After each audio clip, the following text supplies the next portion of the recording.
So, looking at the 5.1 journal. All right. Kylie, can you go ahead and hit the light? I know it's going to be. So, we're going to talk about all the types that we talked about yesterday, but now we're going to go into more specific detail as well as talk about some more key features. Some of these key features you saw yesterday in that GeoGebra activity that we started class with. We just didn't really mention them yet. All right. So let's go ahead and look at the quadrilaterals. So we're going to start with the easiest one, which is parallelogram. Because most of the quadrilaterals on this list, except for trapezoid and kite, are considered a parallelogram. So in other words, any of those other shapes below a parallelogram will also have these specific features. All right. So just to review, the flat out definition of a parallelogram is that the opposite sides are parallel. All right. So, if we're looking at the shape to the right of this picture, that means these two sides are parallel and these two sides are parallel. All right.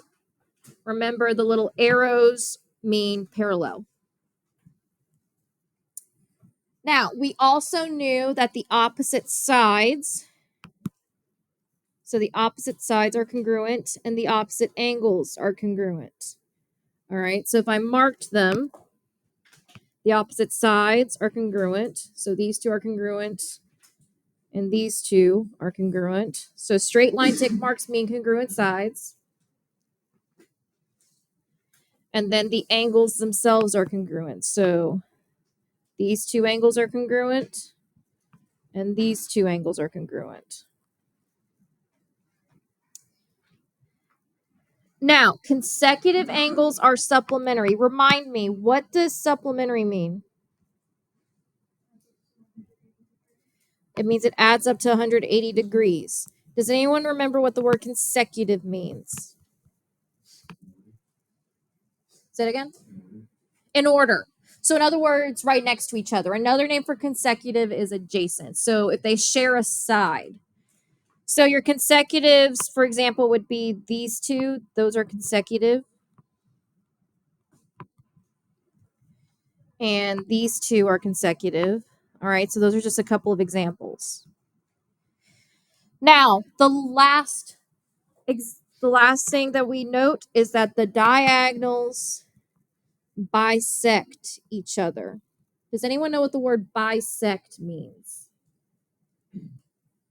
So let's just break it down by what the word sounds like. What do you typically think of when you hear the word bi? Cuts in half, all right, or two pieces. So that's literally what a bisector does. It cuts the parallelogram in half, all right? And by bisect each other, I mean that not only does it cut the parallelogram in half, it also means that if we drew the other bisector here, from the point where they bisect, the segments on either side of that point, so this segment would be congruent to this segment, and this segment would be congruent to this segment. All right. So again, bisect means cut in half. Like perfectly in half. So if it says that they bisect each other, that means that where they cross, they cut each other perfectly in half at the point that they cross at. All right. So let's see if we can figure out some stuff based off of this parallelogram. So there's two examples here. Here's the first one. I know I kind of marked all over this, but it'll help us out.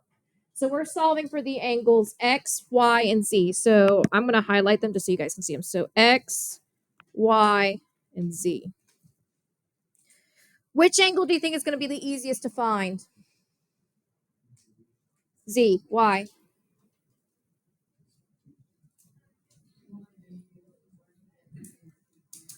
Right. Z is opposite this angle of 120. And we know that in a parallelogram, opposite angles of a parallelogram are congruent.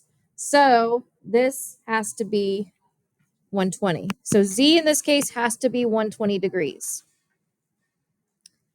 Now, X and Y, how can I figure them out?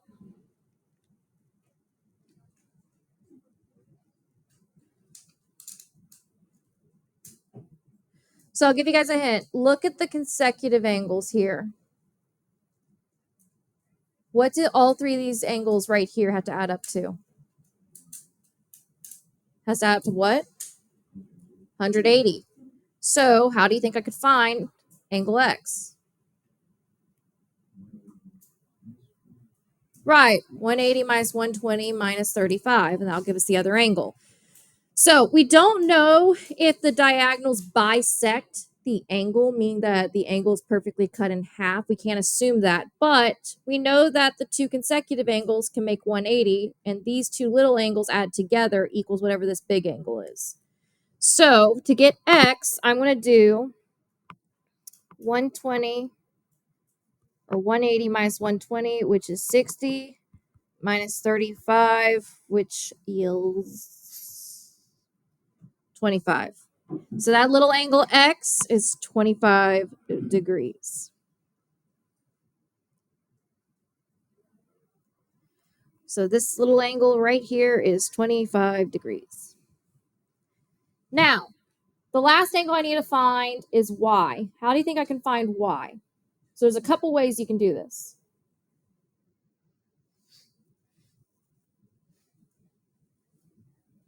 So I'll give you guys a hint. There's two ways you can do this. You can either use the parallel line cut by a transversal properties, or you can see what shape is being formed right here. It's a triangle, right? And we know two of the angles to a triangle. So we got the 25 degrees and the 120. And what does every triangle have to add up to? 180. So the way you can figure this one out is when you have the diagonal, it makes a triangle right here. All right. We have two of the angles. We have the 25 and the 20. And the triangle's angles have to add up to 180. So we can just subtract those two angles from 180 to get our third angle. So 180 minus 120 is 60, and then 60 minus 25 has to be 35 because we basically did the opposite here. So this would be 35 degrees. Now, the other way you could have found it is if this diagonal right here was a transversal, it's cutting between these two parallel lines. What's the relationship between Y and the 35? They're alternate interior angles, meaning they're what? Congruent. That's another way you could have looked at it. So a lot of these properties, there's multiple ways you can approach it. You just got to go with what's easier to use. So if you saw the triangle and you know you have two of the sides, it's easy to get the other one. All right. Because you've been learning about triangle properties since Math 2, even some in Math 1. All right. Any questions on that one? Yes, no, maybe? All right. Let's look at this one. So if parallelogram ABCD, it's a parallelogram. So they tell us it's a parallelogram. The measure of angle A is X, and the measure of angle D is 2X minus 3. And it wants us to find the value of X. So we're solving for X. If they do not give you a picture to a scenario, especially if it's something that you know you're doing with a shape, draw the picture. All right. So I'm going to draw a parallelogram.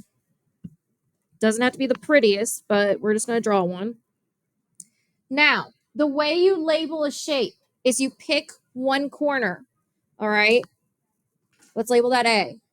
Then you choose a direction. So it doesn't matter which direction you go in. You can either go in counterclockwise.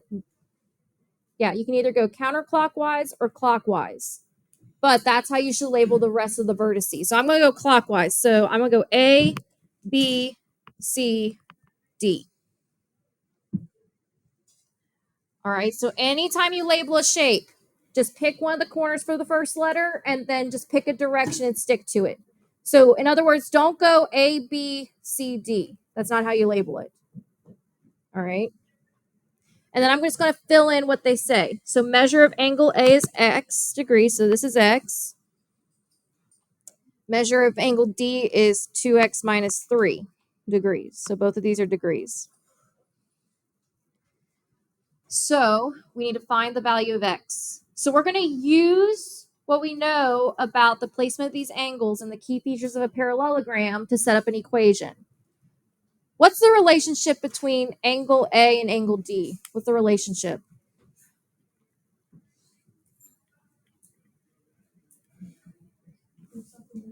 They're supplementary. Why are they supplementary?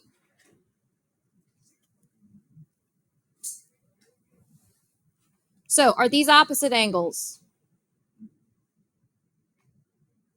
So is A and D opposite each other? Meaning they're directly diagonal from each other? No. They are what type of angles? Same side, consecutive, or adjacent, however you want to put it. Because they're right next to each other. They share a side. All right. So since these are adjacent to each other, they're supplementary. So that means angle A plus angle D would equal 180. So guess how I'm going to set up my equation?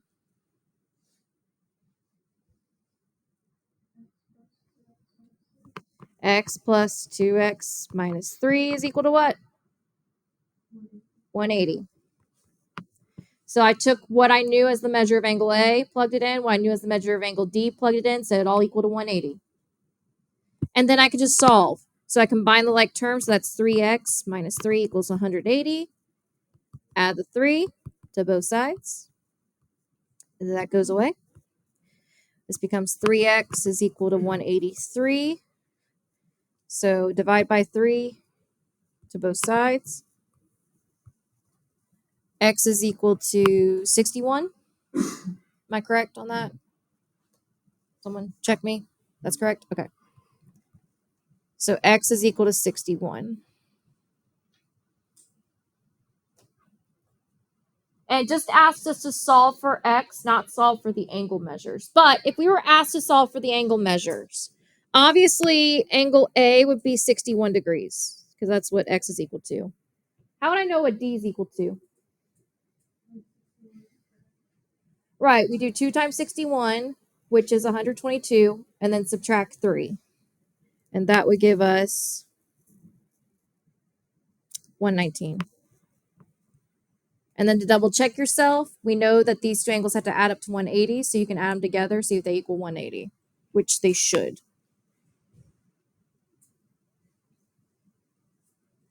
Any questions on that one? Any questions on parallelograms in general?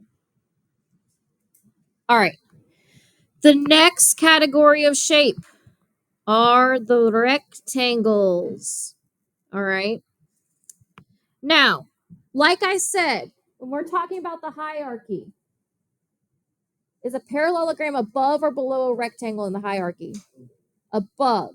So does that mean that every parallelogram is considered a rectangle or every rectangle is considered a parallelogram? Every rectangle is considered a parallelogram. So that means that the one thing that a rectangle has is a rectangle has all of the same properties as parallelograms. All right. So all the properties that we stated over here also go along with a rectangle. All right. The only difference between a rectangle and a parallelogram are two things.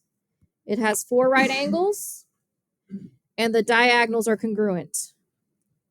Meaning if I draw a quick rectangle, it has all the properties of a parallelogram. So it has 2 sets of parallel sides. The diagonals bisect each other. The opposite angles are congruent. Opposite sides are congruent. Every property of a parallelogram it has. The consecutive angles are supplementary. All those properties a rectangle also has. The only difference is it has all right angles. And then if you were to draw the diagonals, if you measured the length of both diagonals, they would be congruent. So all the little segments would be congruent as well, if you want to put it that way. They still bisect each other, but they are all the same length. Everyone understand those properties of a rectangle? So the great thing about quadrilaterals is a lot of these properties build off each other. All right. If you remember what a parallelogram is, basically everything below a parallelogram on the hierarchy is going to have the exact same features of the parallelogram, and then you just add one or two more features, and that's it. So in reality, you just got to remember the features of a parallelogram and then know that a rectangle has 490 degrees, rhombus has 4 congruent sides, square has both.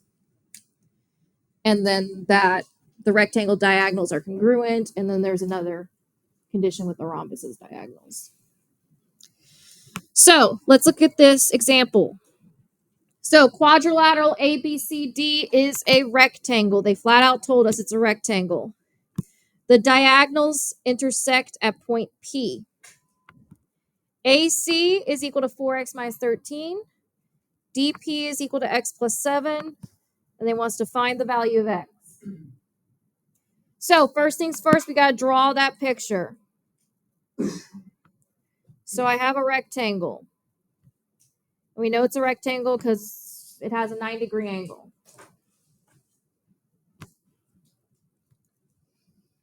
All right. You don't have to draw all 4 as 90 degrees because honestly, if you have one 90-degree angle in a quadrilateral, they all have to be 90 degrees. Now, it says the diagonals intersect each other at point P. So if I draw the diagonals, they intersect at point P. And I'm going to label my rectangle A, B, C, D. Now we're going to label with what they tell us. So they said that AC, so segment AC, so all this little bit right here is 4x minus 13. DP, so this little segment right here is x plus 7. All right, so it's just that little segment right there. And it wants us to find the value of x. So, what property can I use to set up an equation? What do I know? So what do we know about the diagonals of a parallelogram and the diagonals of a rectangle? Because that's what we're going to have to use. The diagonals of a rectangle are congruent. Now, we also have to use a property from the parallelogram in terms of its diagonals. What's that property? They bisect each other, meaning they do what? Cut in half. So if we have a full diagonal and then a half of the other one. So if we have a full diagonal, which is AC, and then DP is half of the other one, how do you think I would set up my equation?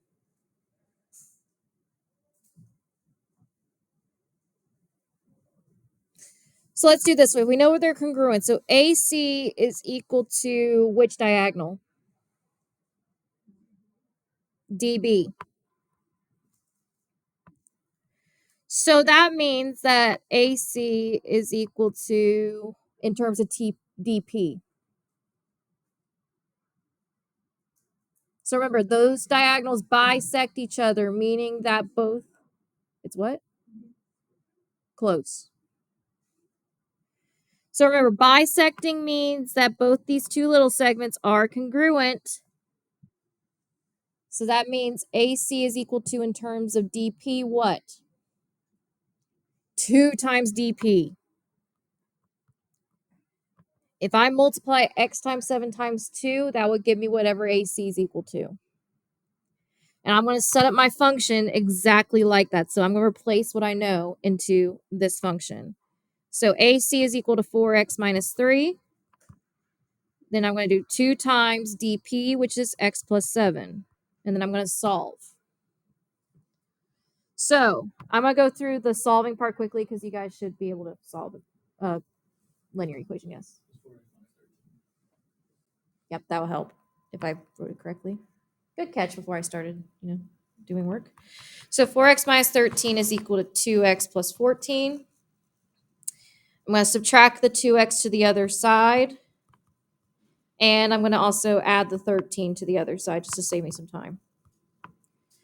So that goes away, that goes away. I get 2x is equal to 27. Divide by 2. X is equal to, let's just say 27 over 2. Leave it as a fraction. All right, any questions on that one?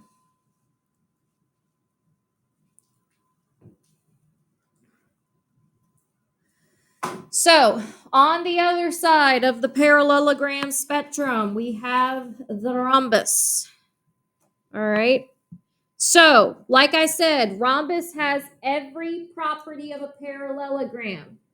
It does not have every property of a rectangle. Can a rhombus be considered a rectangle? No. Can a rectangle be considered a rhombus? No. They're not below each other. They're on the same level. So that means that they don't relate to each other really, besides the fact that they share properties from parallelogram. That's the only way they relate to each other. All right. So again, a rhombus has the same properties as a parallelogram. And then there are 3 extra properties. Those properties are, it has 4 congruent sides. That's the defining property of a rhombus. It has 4 congruent sides. And the other 2 properties that we add on are the diagonals are perpendicular. What does it mean by perpendicular? What does perpendicular mean? You learned this in math 2, you learned this in math 1, you learned this in middle school. They cross, but perpendicular. What does it mean for 2 lines to be perpendicular to each other? How do they cross?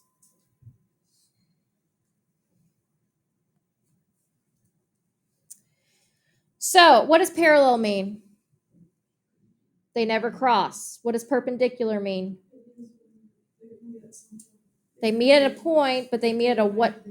They meet at a 90-degree angle. So perpendicular means that when they cross, they form a 90-degree angle. So they cross at a 90-degree angle. That's what perpendicular means. The other property is the diagonals bisect the opposite angles. So in other words, bisect means what? Cut in half. So it cut opposite angles in half. So in other words, the diagonals would cut an angle into 2 equal pieces. So if I kind of drew what they were talking about with a rhombus, I'm just going to draw a quick rhombus. First things first, all 4 sides are congruent. Then, if I drew the diagonals, they meet at a 90-degree angle. Then, the diagonals bisect the angles, meaning these 2 little angles are congruent, these 2 little angles are congruent, and these 2 little angles are congruent, and these 2 little angles are congruent. And it still has every other property of a parallelogram. So their diagonals also bisect each other, meaning that they cut each other into 2 equal pieces at the point of intersection.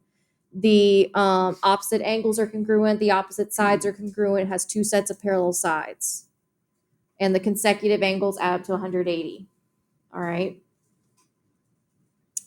So let's do some problems when it comes to rhombuses. So with the rhombi, this first one, the measure of SVT if M is STV. So remember, when you're reading an angle measure to try and figure out what the angle is, you start at the first letter, which is S. Then you go to the very next letter like you're creating a line. So that would be V. You take the most direct path to it. And then you go to the next letter, which is T, in order. So this is the first angle. So we're trying to find this angle. Let's call this X. because we don't know what it is. And then STV. So I'm going to mark this angle. So we start at S again. We go to T.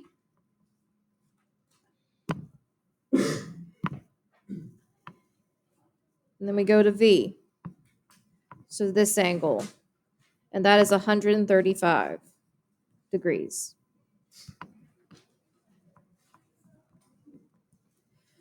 So how can I relate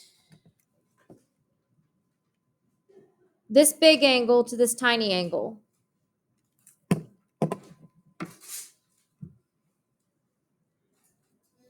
So what's a strategy that I can use first off, whether it's a parallelogram property or a rhombus property when it comes to their angles?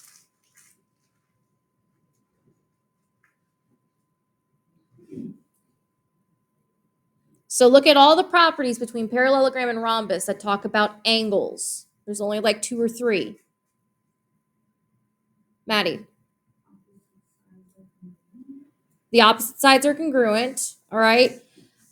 That doesn't necessarily help us in this case because we still kind of, the only thing we could do is say that this angle right here is also 135. So it doesn't really help us too much in this case, but there's something else. Can anyone else take a guess?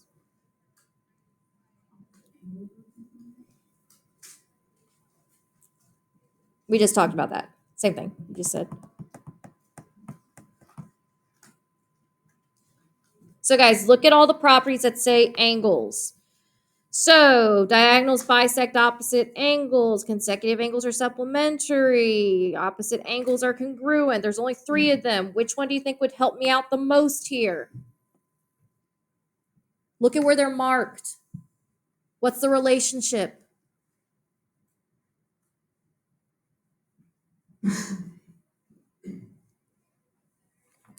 First off, are these angles on the same side of the rectangle or opposite from each other?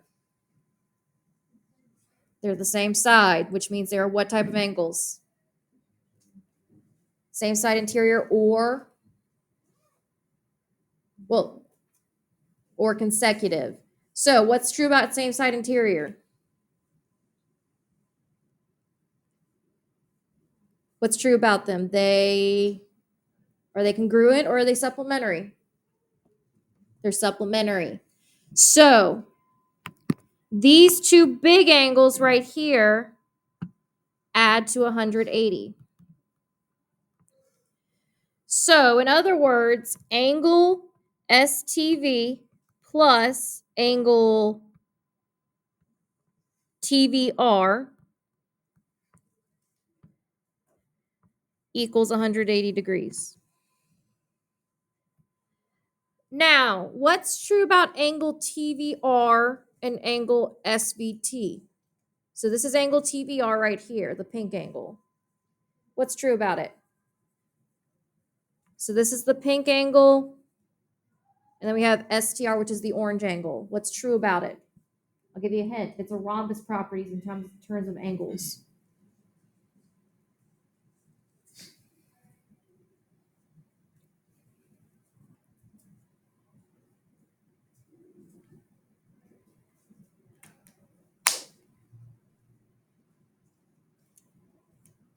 So guys, what's this line called right here? It's a what? What's this line called that I'm pointing to right here? What's it called? Starts with a D, diagonal, because it's going diagonally through the shape. All right. What do diagonals do to the angles of rhombi? They bisect them, meaning they do what? Cut them in half. So the way that RVT is related to SVT is that angle TVR or RVT is equal to twice the measure of angle SVT. All right, because this little angle would also be equal to X. All right. this little angle would be equal to x, because since this diagonal bisects them, whatever the measure of the big pink angle was, the little angles it forms would be half of the big angle. Does that make sense? All right. So now we got enough information to set up. How do you think I'll set this up?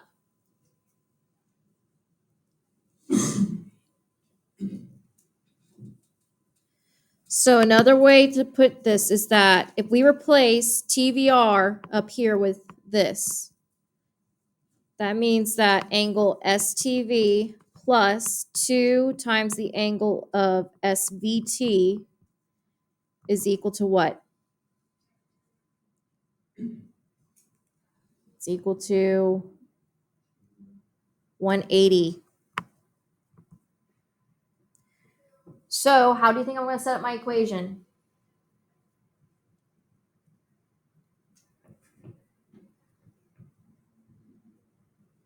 Guys, I basically have the equation. We just have to replace it with the angle measures.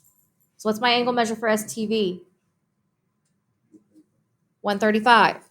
So we have 135 plus 2 times, and we don't know what SVT is, so we're going to say x is equal to 180.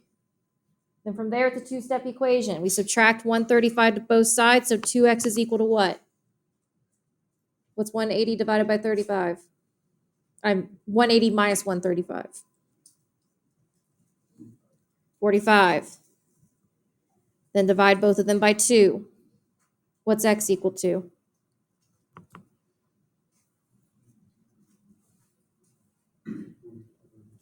25 over 2.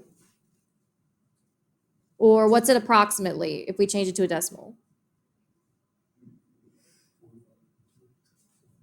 Oh, 45 over 2, duh. Well, what's 45 divided by 2? Like, what is it as a decimal? 22.5. So that means that this little angle right here is equal to 22.5 degrees. Which means that this big pink angle is what? How many degrees?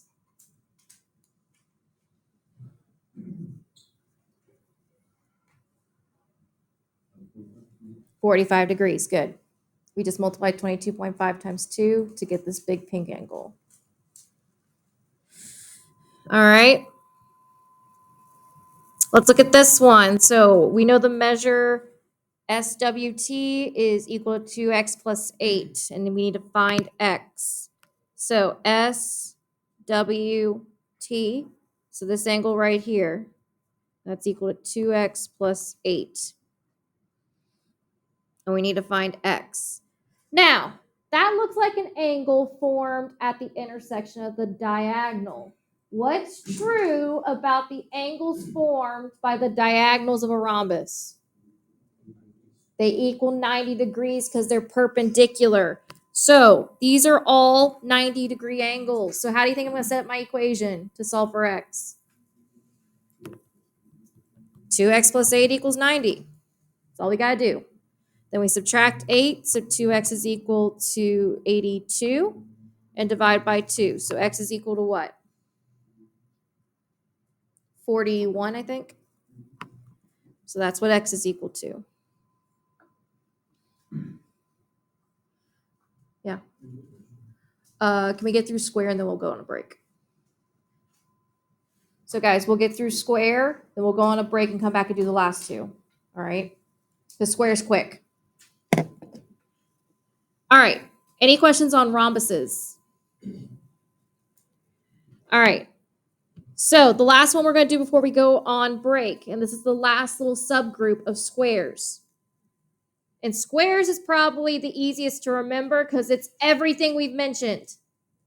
So squares have every property between a parallelogram, a rectangle, and a rhombus. That's all you got to remember. All the properties are the same as all three shapes above it. So biggest thing with a square, has 4 right angles, 4 congruent sides, and all the properties are the same as a parallelogram, same as a rectangle, same as a rhombus. They're all exactly the same. So that means a square has bisecting diagonals. They bisect the angles, meaning they cut them in half. The diagonals intersect at a 90-degree angle. The diagonals are congruent. All of those features are included in a square. So, number 1 is stupidly easy because if MH is 8, what's the length of AH? Nope. Look where AH is. So AH is right here. Nope. So guys, we got to kind of figure this out a little bit. If MH is 8, what's MA? 8. What's going on right here? What is this? It's a triangle. What type of triangle? It's a right triangle because there's a right angle right here. So what can I use to find side AH? Great, the Pythagorean theorem. So this is one where you want to use the Pythagorean theorem. So to recap, it's a squared plus b squared is equal to c squared, where c squared is always your longest side or your hypotenuse. So we'll call AH your C, and these two are A and B. So I would have 8 squared plus 8 squared is equal to C squared. So in other words, 64 plus 64 is equal to C squared. So 128 is equal to C squared. Take the square root of both sides. That's not a perfect square. So I want it in standard radical form. So we got to simplify that radical. So we need to do a factor tree. So what are 2 factors of 128?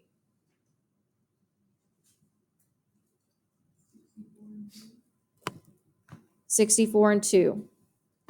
Which of those 2 are prime? 2. Now, is 64 a perfect square? Yes. So if I rewrote this as the square root of 64 times 2, what could I remove from under that radical? The square root of 64. What's the square root of 64? 8. So I could also rewrite this as the square root of 64 times the square root of 2. And we know the square root of 64 is 8. So 8 square root 2. That is what AH is equal to. So this right here is equal to 8 square root 2.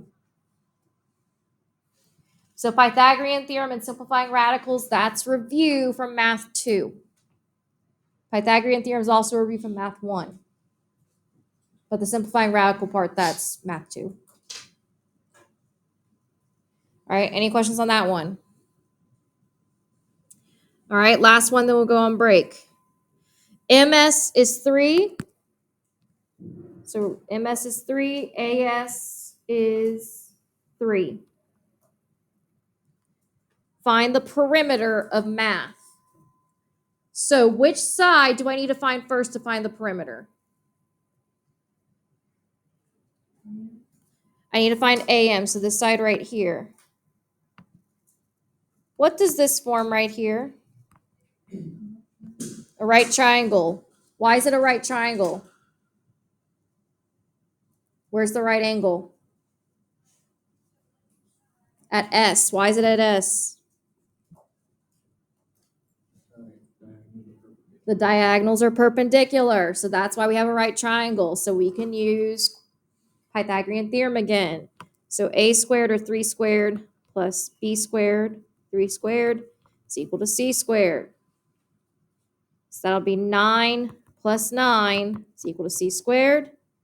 That's 18 is equal to C squared. So if we take the square root, we get the square root of 18 equals C. We then need to simplify that radical. So what are 2 factors of 18? 9 and 2. So I'll break this down into the square root of 9 times 2, or square root of 9 times square root of 2. What's the square root of 9? 3. So one of these sides would be 3 square root 2. So if I want to find the perimeter of the square, what do I have to do to the 3 square root 2? I just got to multiply it by what? 4, because they're all congruent. So all these are 3 square root 2. So if I do 4 times 3 square root 2, we just do 4 times 3, which is 12. So the perimeter, and it'll bleed a little bit over here, is equal to 12 square root 2. Any questions on any of those 4 shapes and their properties? All right, so we're going to take our 5-minute break. When we come back, we'll do trapezoid and kite. All right. So go ahead, take your 5-minute break. If you need like a 5-minute power nap, go for it. But we got to keep on trucking.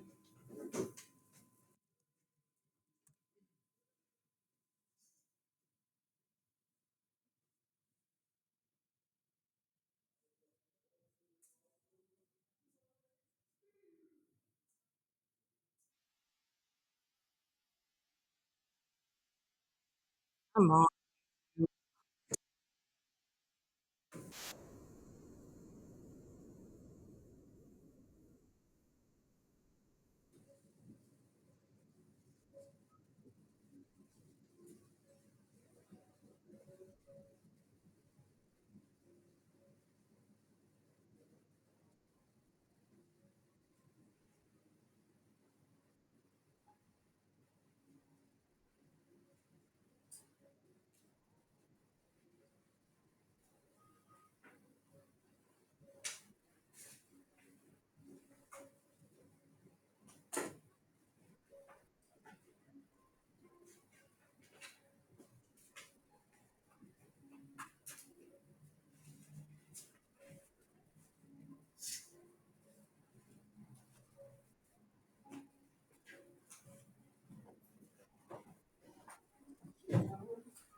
Just sat.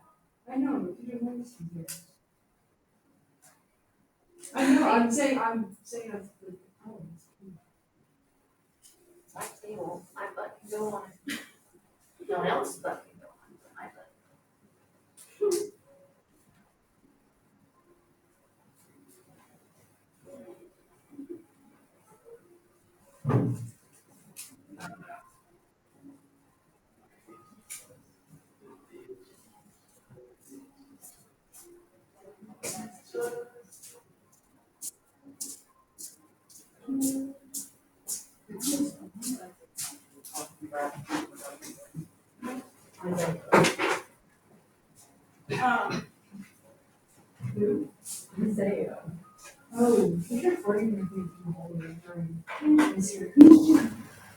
He needs to fix his hair before he talks. I've been complaining about his hair for like a week. He actually kind of fixed it today. It looks better. I'm like, you need some roll cream in your hair or something. Just all over his face. Hair.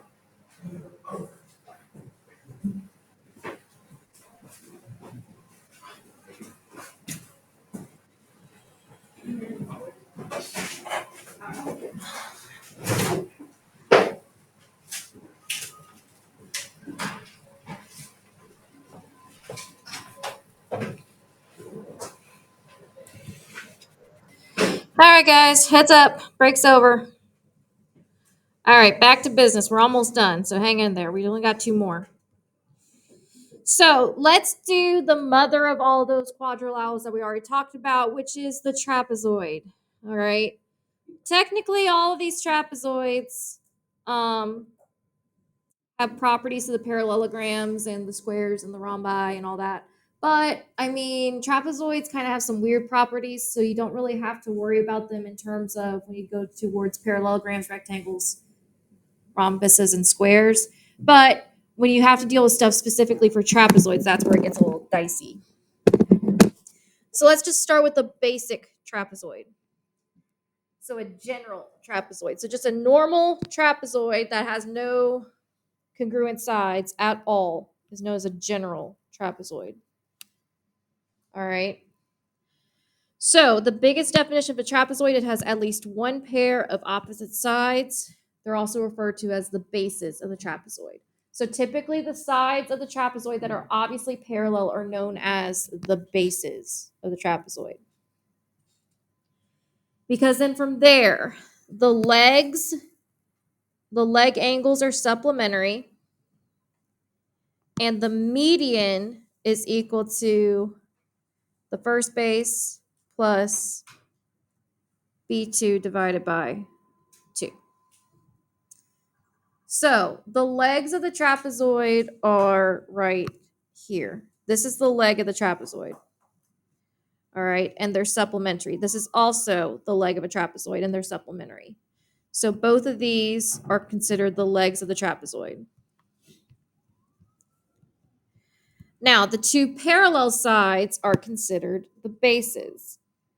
So both of these are considered the bases.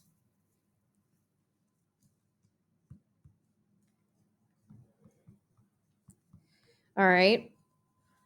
So that means the angles formed by the legs are supplementary. So that means that these 2 angles are supplementary and these 2 angles are supplementary. They're the angles formed by the legs. All right. So if we want to find x in this case, what do you think I'm going to do? So it's hard to see, but the 12x plus 3 goes to the orange angle up top, and the 13x plus 2 goes to the orange angle on the bottom. So what do you think I'm going to do?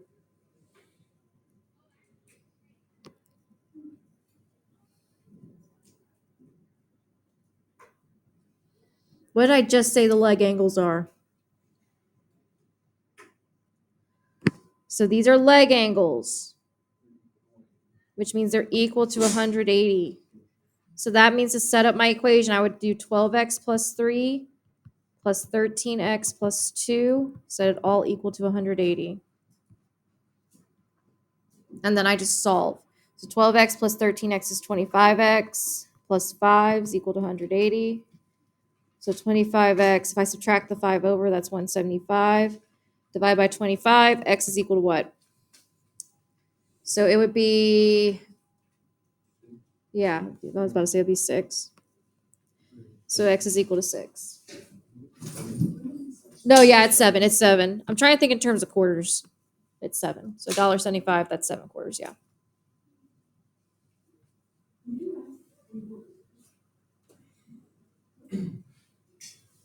Well, Well, I mean, a quarter is 25 cents. So if you're trying to divide anything by 25, do it in terms of quarters.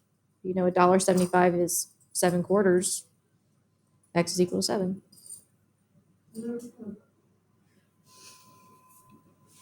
I've told kids before, sometimes with math, you just gotta, sometimes the more abstract concepts, you can think about it in a more logical, concrete sense, like money or something that makes sense to you.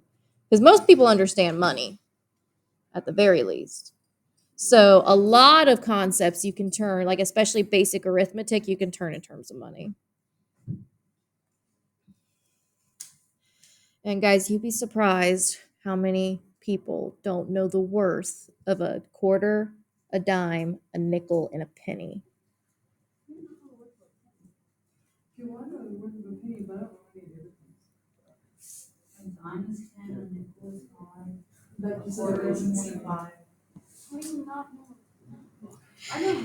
Um, ask my kids from last semester. Not my math 3 kids, but my math 1s.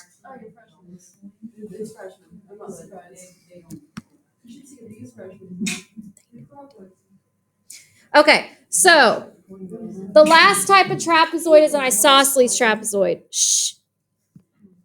So all that's saying about the trapezoid is that the legs are congruent. So isosceles, think about it like an isosceles triangle. With an isosceles triangle, 2 sides are congruent. Same thing with the trapezoid, 2 sides are congruent. In this case, the legs are congruent. So not the parallel sides, those aren't congruent, it's the legs. All right, so the sides that aren't parallel. So all the properties are the same as the trapezoid that we just mentioned. The base angles are congruent and the diagonals are congruent.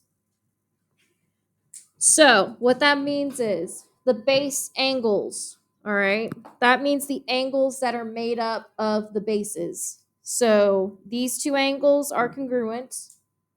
So the angles that are made up from the same base. And these 2 angles are congruent. Also, these 2 sides are congruent. They're the legs of that trapezoid because it's not the 2 parallel sides. So, trap is an isosceles trapezoid. If PR is 3x minus 7 and TA is equal to 20, find the value of x. So, PR right here is equal to 3x plus 7.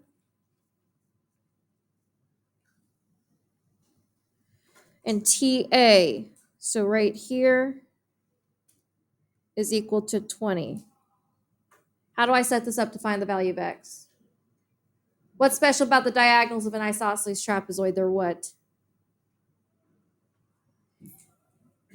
It's listed, they're congruent. So that means they're equal to each other. So 3x plus 7 is equal to 20. And then you just solve. So 3x is equal to 13. Divide by, oh yeah, it's minus 7. Lord, help me. So we would add 7. So this would be 27. So x equals 9.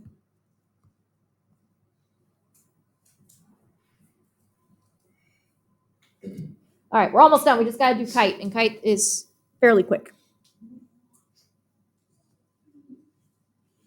So again, with trapezoid, don't assume every trapezoid is isosceles. Only assume it's isosceles if they mark 2 sides as congruent. All right? Or if they flat out say it's an isosceles trapezoid. If they just say it's a trapezoid, but they don't say it's isosceles, assume it's a regular trapezoid. All right? So the thing with all quadrilaterals is you cannot assume based on what it looks like. You have to either go off of what they tell you or what features they mark. All right. We cannot generate more information because of that. So be very careful because you will see some problems, especially when we start doing proofs tomorrow, that comes along with you can't assume if they don't flat out say it. All right. So lastly, kites.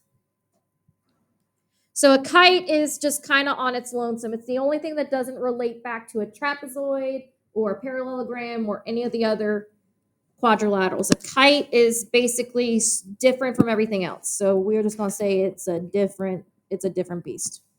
So it's different from everything else that we've already done. So anything that was mentioned earlier about any of the other shapes does not relate to a kite. All right. The only thing that relates to a kite to the others is that they all have 4 sides and 4 angles. That's it. That's the only relationship that they have. So a kite has 2 pairs of consecutive sides that are congruent, but the opposite sides are not congruent or parallel. So none of the sides of a kite are parallel. They will all intersect at some point. But the 2 adjacent sides, so there's 2 sets of adjacent sides or sides that are next to each other that are congruent. All right. Now, here's the properties. The diagonals are perpendicular, meaning that they form a 90-degree angle. Only one pair of opposite angles are congruent, and they usually tell you which angle that is. And finally, one diagonal bisects the opposite angles and the other diagonal. So one of the diagonals bisects the opposite angles. Remember, that means cut in half. So it just means half it, as well as bisects the other diagonal. So cuts the other diagonal in half. All right. So if I were to draw a quick picture of the kite, it will look something like this. All right. These 2 sides will be congruent. These 2 sides will be congruent because they're adjacent. They're right next to each other. The pair of opposite angles that are congruent are these 2 right here. These are the only 2 angles that are congruent to each other. Then if I draw the diagonals,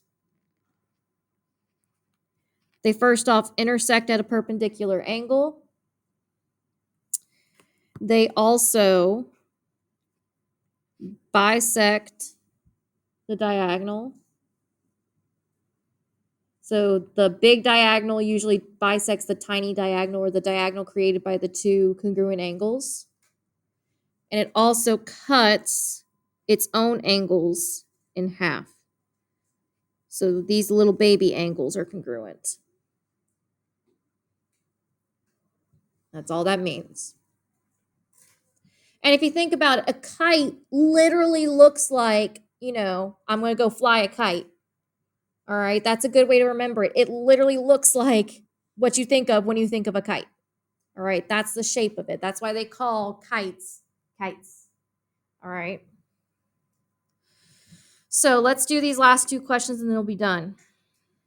Okay, so find the measure of angles 1, 2, and 3. Okay, so I'm saying that because it's really hard to see, I'm saying that angle 1 is here, angle 2 is here, and angle 3 is here.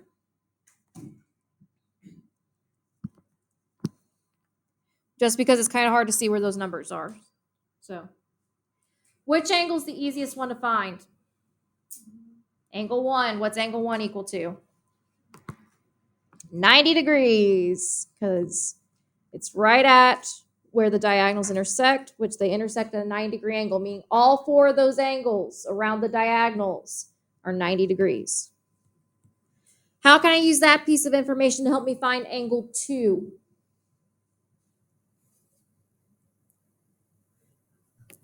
Because they also gave us this tiny angle right here, which is 27 degrees. So how can I use that piece of information to find angle 2? Subtract what from 180? Right, because if angle 1's 90 degrees, that means that this angle right here has to be 90 degrees because it's perpendicular. So we have 2 angle measures of this triangle. So it's very easy to find angle 2 because angle 2 would be 180 minus 27 minus 90. So 180 minus 90 is 90. And then what's 90 minus 27? 63? Is that what you said? Yeah, it's 63. So that means angle 2 is 63 degrees. Now, how can we find angle 3? So we know that this angle up here is 90. We also know another angle within that small triangle of angle 3. What other angle do we know?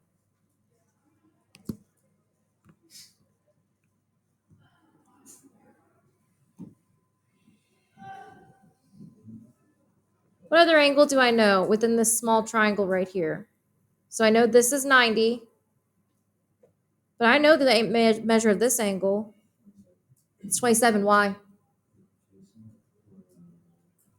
Because that diagonal does what to that angle? Bisects it. It cuts it in half. So that means that this little piece is 27, this little piece is 27. So I can do the same thing that I just did to get angle 2, which is the exact same math. It's 180 minus 90 minus 27. So angle 3 is also equal to 63 degrees. So guys, with all of these, they're like big old puzzles. You kind of got to work your way around it. So you start with what you think is the easiest one to start at and then work around to the other angles. Because at some point, they'll all kind of rotate in a nice way. All right, last one. We're going to solve for x and y. So just to kind of make clear, this angle is what we're looking for. This angle, and this angle. All right, so which do you think will be the easiest to solve for first, x or y?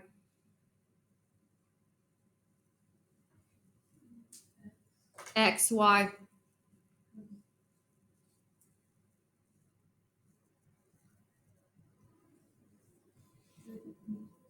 They're equal to each other because remember, the opposite angles, we have two sets of opposite angles that are congruent.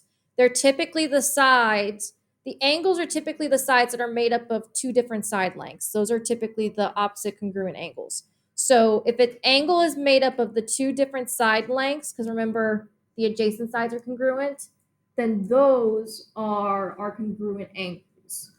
Whereas the ones that are made up of the same side lengths are not the congruent angles. All right. So these are congruent. So that means if we set 4x plus 13 equal to 5x minus 15 and solve for x. So I would subtract 4x to the other side. So I get x minus 15. Add 15. I would get 28 is equal to x. So that's what x is equal to. Now what can I do to find y? So why we kind of have to think outside the box a little bit. Because where they're at, y makes up of the angles that bisect each other, yes, but they don't,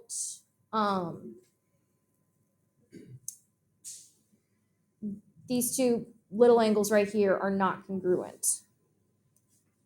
So let me ask you this. We can use the information that we just found with x to help us find y. Let me ask you this. What does all the angles in a quadrilateral add up to? Not 180, that's a triangle. 360.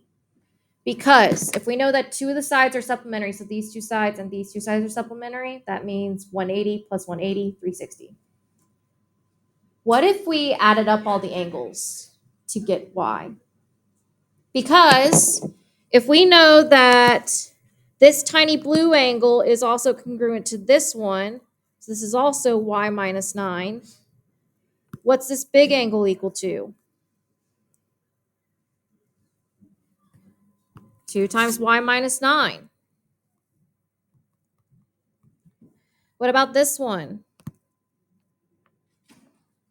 If this little angle we know is equal to y because it's a bisector, what's the big angle? 2 times y, yeah. And we know what the angles, what x is equal to, so we can easily find these two angles by plugging the 28 back in for x. So you can just pick one of them because they're congruent. It doesn't matter which one you pick. So I'm going to do the 5 times 28 because that's a little bit easier to figure out. Minus 15. So 5 times 28 is, let's see, 30 times 5 is 150. So then subtract 10 from that, 140. So we get 140 minus 15, which is what? 125.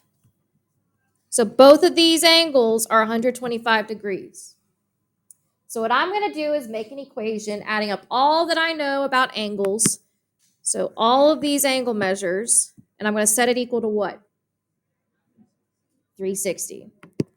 So I have 2y plus 2 times y minus 9 plus 125 plus 125 is equal to 360.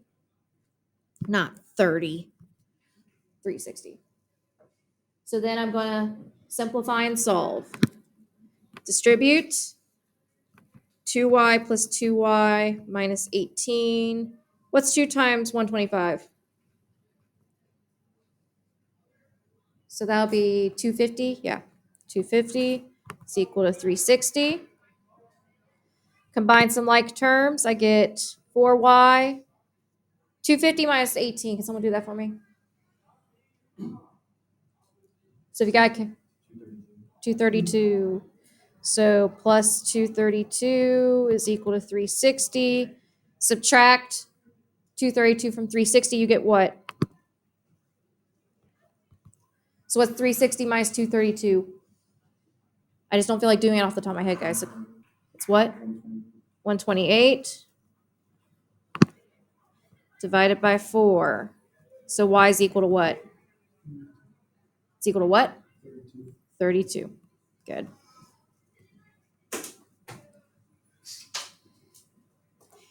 So guys, sometimes the solution is not super obvious, but you can use other properties that you know about quadrilaterals to help you figure it out.